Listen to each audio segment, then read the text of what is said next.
بسم اللہ الرحمن الرحیم۔ السلام علیکم میرے پیارے دوستو۔ واقعہ کربلا تاریخ اسلام کا وہ پرسوز واقعہ ہے جس کو قیامت تک نہیں بھولا جا سکتا، جس میں نواسہ رسول صلی اللہ علیہ وآلہ وسلم اور حضرت علی رضی اللہ تعالی عنہ کے لخت جگر، جنت کے سردار حضرت امام حسین رضی اللہ تعالی عنہ کو شہید کر دیا گیا تھا۔ یزید خلیفہ بن چکا تھا اور اس کے لیے سب سے بڑا خطرہ اللہ اور اس کے رسول اور دین اسلام پر ڈٹ جانے والے حضرت امام حسین رضی اللہ تعالی عنہ تھے۔ انہوں نے اپنے نانا کے دین پر مر مٹنے اور اسے بچانے کی قسم کھا رکھی تھی۔ یزید یہ سمجھ رہا تھا کہ حضرت حسین رضی اللہ تعالی عنہ اپنے والد شیر خدا حضرت علی رضی اللہ تعالی عنہ اور اپنے بھائی حضرت امام حسن رضی اللہ تعالی عنہ کی شہادت کے بعد کمزور ہو چکے ہیں۔ اس نے سوچا اپنی طاقت کو مزید بڑھانے اور حکومت کو مکمل اپنے قابو میں کرنے کے لیے آپ رضی اللہ تعالی عنہ کو راستے سے ہٹانا فائدہ مند ہوگا، لیکن شاید اسے معلوم نہ تھا کہ سردار جنت کے لیے دنیا کی خلافت کوئی معنی نہیں رکھتی۔ کوفہ والوں کے سینکڑوں خطوط حضرت امام حسین رضی اللہ تعالی عنہ کو موصول ہوئے، جن میں یزید اور اس کے اعلیٰ کاروں کے ظلم بیان کیے جاتے تھے اور دین اسلام کو درپیش خطرات سے آگاہ کیا جاتا تھا۔ ایک اطلاع آپ کو یہ بھی ملی تھی کہ شراب نوشی عام ہو چکی ہے۔ اپنے والد امیر المومنین حضرت علی رضی اللہ تعالی عنہ کی جائے شہادت پر جانے اور اپنے لوگوں کی رہنمائی کے لیے آپ نے مدینہ سے کوفہ جانے کا فیصلہ کیا۔ چنانچہ 28 رجب سن 60 ہجری کو آپ نے 72 ساتھیوں کے ساتھ مدینہ سے کوفہ کی طرف روانہ ہوئے، باشمول حضرت امام حسین، 18 اہل بیت اور 50 اصحاب کے ساتھ آپ کربلا پہنچے۔ 8 ذو الحج کو آپ کو کوفہ والوں کی عہد شکنی کا اندازہ اس وقت ہوا جب آپ نے اپنے چچا زاد بھائی مسلم بن عقیل کی شہادت کی خبر سنی، لیکن آپ نے اپنا سفر جاری رکھا۔ شاید آپ اپنے نانا حضرت محمد صلی اللہ علیہ وآلہ وسلم کی اس پیشن گوئی کا انتظار کر رہے تھے جس کا ذکر آپ صلی اللہ علیہ وآلہ وسلم نے اپنی زوجہ ام المومنین حضرت ام سلمہ رضی اللہ تعالی عنہا سے کیا تھا۔ بخاری شریف کی روایات کے مطابق آپ صلی اللہ علیہ وآلہ وسلم نے حضرت ام سلمہ کو مٹی دی اور کہا تھا، یہ کربلا کی مٹی ہے اور یہ جب سرخ ہو جائے تو سمجھ لینا کہ میرے جگر کا ٹکڑا اور میرے گھر کا پھول حسن ابن علی شہید کر دیا گیا ہے۔ حضرت امام حسین اپنے اہل بیت کے ہمراہ 2 محرم الحرام سن 61 ہجری کو کربلا پہنچے۔ بعض روایات میں آتا ہے کہ جب آپ کی سواری کربلا کے ریگستان میں پہنچی تو آپ کے گھوڑے پر ایک عجیب سی کیفیت طاری تھی، جیسے کہ وہ آپ کو یہاں سے کہیں دور لے کر بھاگ جانا چاہتا ہو۔ آپ رضی اللہ تعالی عنہ نے پوچھا کہ یہ کون سا مقام ہے، تو آپ کو بتایا گیا کہ یہ سرزمین کربلا ہے۔ آپ نے ارشاد فرمایا کہ قافلوں کو یہیں روک دیا جائے، ہم یہیں پر قیام کریں گے۔ اصحاب نے آپ کے حکم کی تعمیل کی اور کربلا کے بنجر ریگستان میں خیمے لگا دیے۔ آپ نے آسمان کی طرف دیکھ کر اللہ سے دعا کی، اے میرے اللہ، میرے نانا کے دین کی حفاظت فرما اور اسے زندہ اور آباد رکھ۔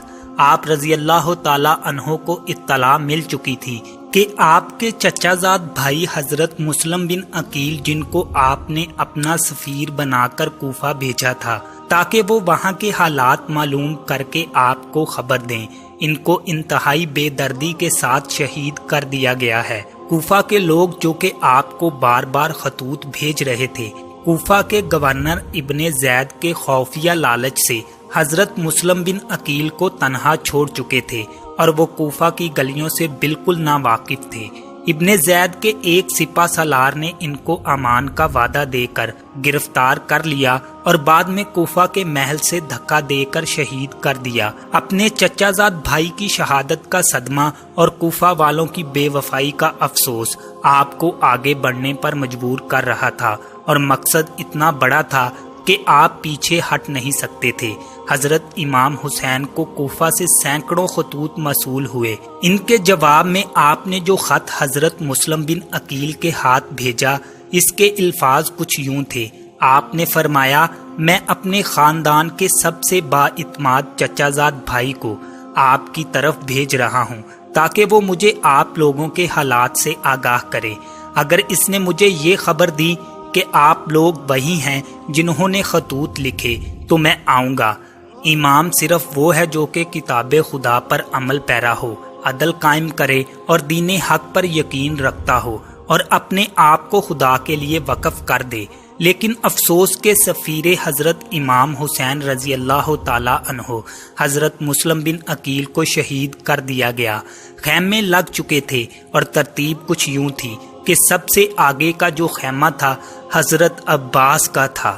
حضرت عباس کا نام سنتے ہی جو سب سے پہلے دماغ میں الفاظ آتے ہیں وہ ہے وفا، سچائی، بہادری اور حق پر ڈٹ جانا۔ یہ ایسے شہید ہیں جو غازی کہلاتے ہیں۔ حضرت عباس حضرت علی کے بیٹے ہیں جو کہ آپ کی دوسری بیوی ام بنی سے ہیں۔ حضرت عباس علمدار کربلا کے میدان میں حضرت امام حسین کی فوج کے علمدار تھے۔ یزیدی فوج 3 محرم الحرام کو امام کے راستے میں پڑاؤ ڈال چکی تھی۔ حالات کشیدگی کی طرف جا رہے تھے۔ حضرت امام حسین نے سب اصحاب اور اہل بیت کو اکٹھا کیا۔ آپ نے فرمایا میں آپ سب سے اپنی بیعت اٹھاتا ہوں، آپ سب آزاد ہیں، جانا چاہیں تو جا سکتے ہیں۔ سب نے کہا ہم آپ پر جان نثار کر دیں گے، ہم اپنے خون کے آخری قطرے تک دین حق کے لیے لڑیں گے۔ یزید کی بیعت کا مطلب تھا کہ اس کے تمام اقدامات کی توثیق جس کا دین اسلام متحمل نہیں ہو سکتا، لہٰذا آپ رضی اللہ تعالی عنہ کے پاس 2 ہی راستے تھے، یا تو واپس چلے جائیں یا حق پر رہتے ہوئے جنگ لڑیں۔ واپسی کا راستہ یزیدی فوج بند کر چکی تھی۔ اب یا تو جنگ یا پھر یزید کے ہاتھ پر بیعت۔ ابن زید کوفہ کے قاضی سے مولا حسین کو باغی کہلوا کے قتل کا فتویٰ لے چکا تھا اور اس نے مزید فوج کربلا روانہ کر دی تھی تاکہ یزید کی خوشنودی حاصل کر سکے۔ روایات کے مطابق حضرت امام حسین کے 72 کی فوج کے مقابلے میں ابن زید 4 محرم الحرام سن 61 ہجری کو بہت بڑی فوج کا لشکر لے کر کوفہ سے روانہ ہو گیا۔ حضرت امام حسین کے ساتھ یزیدی فوج کے مذاکرات جاری تھے۔ 7 محرم الحرام کو یزیدی فوج نے طاقت کے نشے میں مست ہو کر حضرت امام حسین کو پیغام بھجوا دیا کہ آپ اپنے خیمے پانی کے قریب سے اٹھا لیں، اور راستے میں یزیدی فوج کو بٹھا دیا۔ امام نے پانی بند کرنے کا ظلم اس لیے برداشت کر لیا کہ بعد میں لوگ یہ نہ کہیں کہ حضرت امام حسین اور یزید کی فوج میں تنازع پانی کا ہے جس پر یہ لڑائی ہوئی۔ آپ نے ظلم برداشت کیا اور اپنے اصحاب کے ساتھ خیموں کو پانی سے دور لے گئے۔ گرم تپتے صحرا میں سب لوگ پانی کی پیاس سے تڑپنے لگے۔ لوگوں نے پانی کا تقاضا کیا لیکن یزیدی فوج نے ماؤں پر پانی بند کر دیا، جن کو بچوں سے زیادہ دین اسلام کی فکر تھی، لیکن ظالم کے ہاتھ اقتدار آ گیا تھا۔ یہ لوگ زمانہ جاہلیت سے زیادہ خطرناک اور گمراہ تھے۔ امام کسی صورت بھی یزید کے ہاتھ پر بیعت کرنے کو تیار نہ تھے۔ امام نے فرمایا ہمارا راستہ چھوڑ دو، ہم کوفہ یا کہیں اور چلے جاتے ہیں۔ لیکن یزیدی فوج کسی بدقسمت جانور کی طرح طاقت کے نشے میں چور تھی۔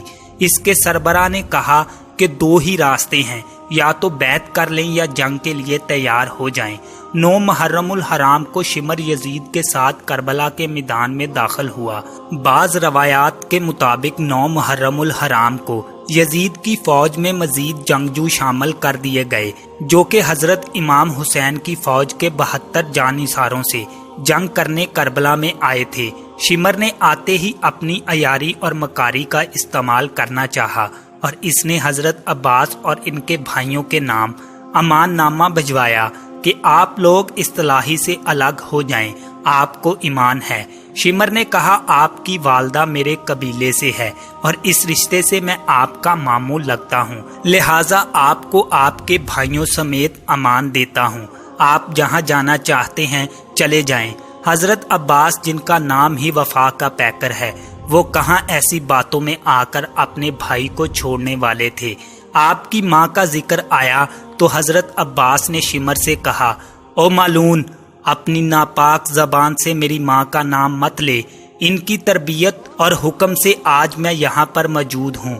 9 محرم الحرام کی رات حضرت امام حسین کو یقین ہو گیا کہ یزیدی فوج آپ کا خون بہانے کے در پر ہے۔ اپنے تمام اصحاب اور اہل بیت کو اکٹھا کیا اور فرمایا، آپ میں سے جو جانا چاہتا ہے جا سکتا ہے۔ دشمن اپنے لیے جہنم خریدنا چاہتا ہے۔ میری خواہش ہے کہ میرے نانا کی امت جہنم سے بچ جائے، لیکن وہ ہمارے خون کے پیاسے ہیں۔ روایات میں آتا ہے کہ حضرت امام حسین نے روشنی مدم کروا دی کہ اگر کوئی جانا چاہے تو چلا جائے۔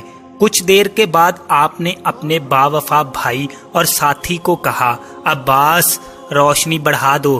یعنی حضرت امام حسین کو بھی یقین تھا کہ یہ میرا بھائی مجھے تنہا نہیں چھوڑے گا۔ 10 محرم الحرام کا سورج طلوع ہوا۔ تمام اہل بیت اور اصحاب نے رات جاگ کر گزاری تھی۔ سب لوگ پیاس سے نڈھال تھے۔ 7 محرم کی شام کو حضرت امام حسین کے حکم سے حضرت عباس اپنے چند افراد کے ساتھ یزیدی فوج کو دھکیلتے ہوئے فرات سے پانی کا مشکیزہ بھر کر لائے تھے، لیکن 10 محرم کو فوج کئی گنا بڑھ چکی تھی۔ شمر راستے میں حائل تھا۔ پیاسے بچوں کی ڈوبتی چیخیں اور سسکیاں ماحول کو پرآشوب بنا رہی تھی۔ حضرت امام حسین کی 4 سالہ بیٹی حضرت بی بی سکینہ پیاس سے نڈھال تھی۔ انہوں نے اپنے چاچا حضرت عباس سے پانی کا تقاضا کیا۔ حضرت عباس بی بی سکینہ اور حضرت علی اصغر کے لیے پانی لینے نکلے۔ آپ کے ایک ہاتھ میں علم تھا اور دوسرے ہاتھ میں تلوار تھی۔ آپ نے مشکیزہ اپنی پشت پر لٹکایا اور حضرت امام حسین کی اجازت سے پانی لینے روانہ ہو گئے۔ یزیدی دشمن گھات لگائے بیٹھے تھے۔ علی زادے کی ہیبت اتنی تھی کہ کوئی سامنے آنے کی جرت نہیں کرتا تھا۔ یزیدی فوج کو پیچھے دھکیلتے اور رونتے ہوئے حضرت عباس پانی تک پہنچ گئے۔ آپ نے مشکیزہ پانی سے بھرا اور گھوڑے پر اپنے سامنے رکھ لیا۔ حضرت عباس تیزی سے خیموں کی طرف گھوڑا دوڑا رہے تھے کہ کسی تیر انداز نے تیر مشق پر مارا۔ پانی ضائع ہونے لگا۔ آپ نے اپنے مولا کا علم نیچے نہیں ہونے دیا۔ اپنی جان کی پرواہ کیے بغیر آپ نے تلوار والا ہاتھ مشکیزے کے پانی کو ضائع ہونے سے بچانے کے لیے استعمال کیا اور پرچم بلند رکھا۔ تلوار ہاتھ میں نہ ہونے کا فائدہ اٹھاتے ہوئے ایک یزیدی سپاہی نے، جو درخت کی اوڑ میں چھپا ہوا تھا، تلوار سے زوردار وار کیا اور جس ہاتھ میں علم تھا وہ بازو شہید کر دیا۔ حضرت عباس نے درد کی شدت کے باوجود علم دوسرے ہاتھ میں تھام لیا اور چند اور تیر مشکیزے پر لگے اور پانی تیزی سے ضائع ہونے لگا۔ اس اثنا میں آپ کا دوسرا بازو شہید کر دیا گیا۔ علی زادے کو بے دردی سے زخمی کر دیا گیا تھا اور آپ کے دونوں بازو شہید ہو چکے تھے، لیکن آپ ابھی زندہ تھے۔ شاید اسی نسبت سے آپ کو غازی کا لقب دیا جاتا ہے۔ ایک بدبخت نے پیچھے سے آپ کے سر مبارک پر برچھی کی ضرب لگائی اور آپ کو شہید کر دیا۔ ایک ایک کر کے تمام جانثار آپ پر جان قربان کر رہے تھے۔ حضرت امام حسین آخر تک ان ظالموں کو یہی ترغیب دیتے رہے کہ اے ظالموں، کیوں اپنے لیے جہنم خریدتے ہو؟ مگر آپ کی ایک نہ مانی گئی اور ایک ایک کر کے آپ کے سبھی ساتھیوں کو شہید کیا جا رہا تھا۔ بالآخر آپ لڑنے کے لیے کربلا کے میدان میں اترے اور یزیدی فوج کی صفوں کی صفیں الٹ دیں۔ نواسہ رسول حضرت محمد صلی اللہ علیہ وآلہ وسلم قہر بن کر یزیدی فوج پر ٹوٹے۔ 10 محرم الحرام عصر کی نماز کا وقت ہوا۔ آپ گھوڑے پر سے اترے، ریت سے تیمم کیا اور نماز کے لیے کھڑے ہو گئے۔ یزیدی فوج کے بزدل سپاہی جو کہ قریب ہی منڈلا رہے تھے اور حملہ کرنے کی جرت نہیں کرتے تھے، حضرت امام حسین رضی اللہ تعالی عنہ کے نماز میں مصروف ہونے کی وجہ سے آپ پر حملہ کرنے کی جرت کر پائے اور چاروں طرف سے آپ پر تیروں کی برسات کر دی۔ نماز میں مصروف ہونے کی وجہ سے حضرت امام حسین کو تیروں کی تکلیف کا اندازہ نہیں تھا۔ یزیدی بدبختوں کو شاید معلوم نہیں تھا کہ یہ علی زادہ ہے، اور علی بھی نماز میں مشغول ہوتے تو اس قدر خدا کی یاد میں ڈوب جاتے تھے کہ تکلیف کا اندازہ نہیں ہوتا تھا۔